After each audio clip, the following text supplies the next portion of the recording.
Spiritual anatomy. Location of the chakras. The chakras are subtle astral, ethereal, organs inside the spinal cord, ideal steps on a mystic ladder guiding one safely to the deepest ecstatic experience. In Kriya Yoga, it is not as much important to visualize a chakra with petals, with a bija mantra in its center, with a yantra, and with all you can find in New Age books, as to perceive approximately its location. The practice of Kriya Yoga refines this perception. When certain particular conditions are established, mental silence, relaxation, and intense aspiration of the soul, the practice of Kriya Pranayam takes, so to say, the inward route and the spiritual reality manifests. You will then perceive, in the astral dimension, the reality of the chakras. You will be able to listen to their astral vibration as well as hues of light pouring forth from their locations. The practice of Kechari Mudra fosters this experience, especially when the wind of the breath subsides. The nature of each chakra reveals two aspects, one internal and one external. The internal aspect of a chakra, its essence, is a vibration of light attracting your awareness upward toward the spirit. The external aspect of a chakra, its physical side, is a diffuse light enlivening and sustaining the life of the physical body.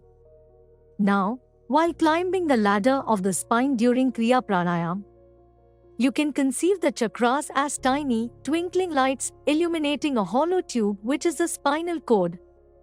Then, when the awareness is brought down, the chakras are internally perceived as organs distributing energy, coming from the infinity above, into the body, enlivening the part of the body which is in front of them.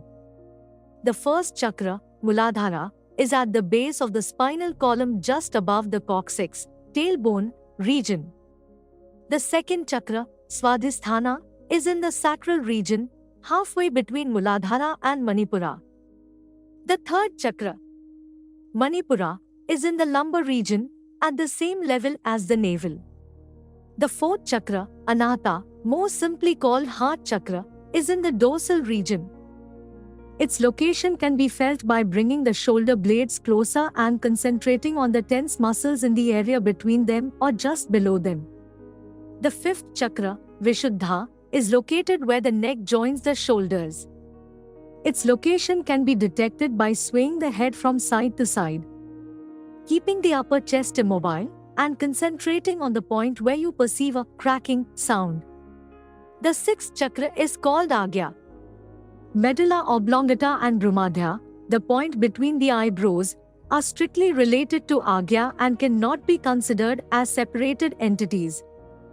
Medulla is considered the physical counterpart of Agya chakra.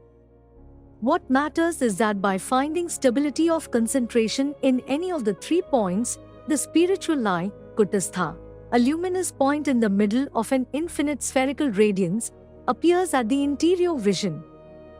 This experience is the royal entrance to the spiritual dimension. Sometimes the term Kutastha is utilized at the place of Brumadhya. In order to locate medulla, at the top of the spine, raise your chin and tense the muscles of the neck at the base of the occipital bone. Then concentrate on the small hollow under that bone. Medulla is just anterior to that hollow.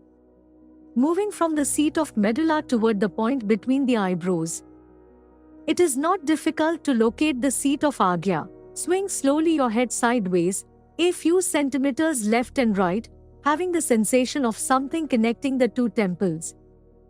The seat of Agya chakra is the intersecting point of two lines, the line connecting the seat of medulla with the point between the eyebrows and the line connecting the two temples. The energy flowing through the tip of the tongue during Kechari Mudra stimulates the pituitary gland. The pituitary gland, or hypophysis, is an endocrine gland about the size of a pea. It forms a protrusion at the bottom of the brain hypothalamus. It is worthwhile clarifying this because a famous Kriya school counsels to focus on this gland in order to obtain the experience of the spiritual eye. The same school emphasizes the role of the pineal gland.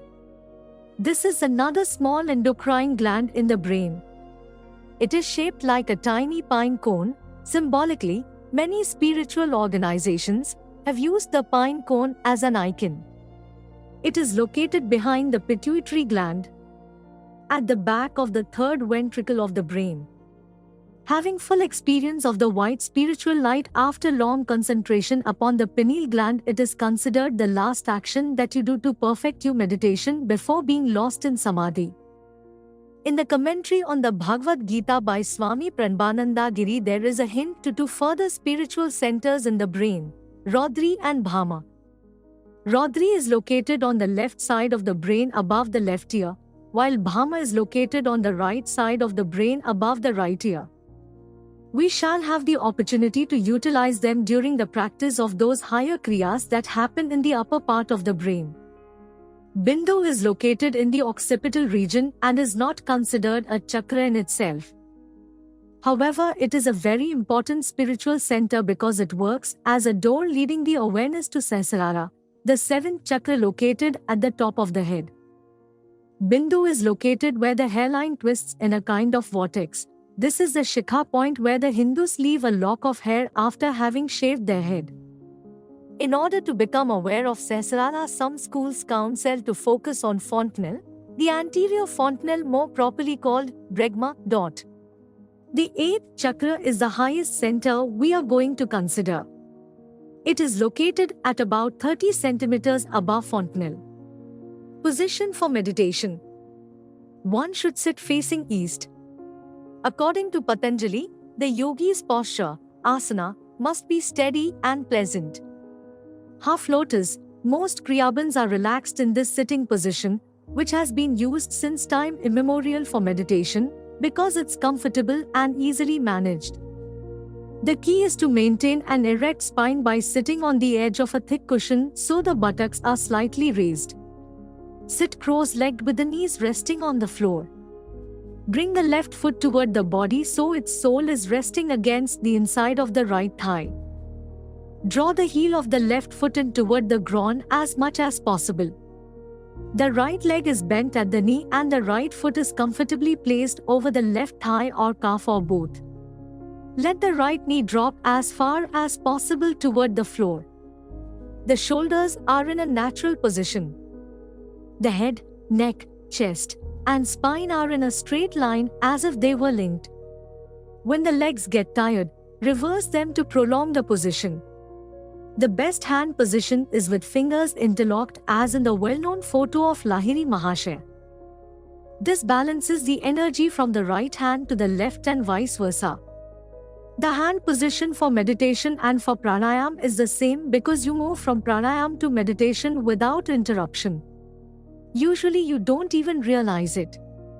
For certain health or physical conditions, it may be beneficial to practice the half lotus on an armless chair provided it is large enough. In this way, one leg at a time can be lowered and the knee joint relaxed. Siddhasana, perfect pose, is of medium difficulty. The sole of the left foot is placed against the right thigh while the heel presses on the perineum. The right heel is against the pubic bone.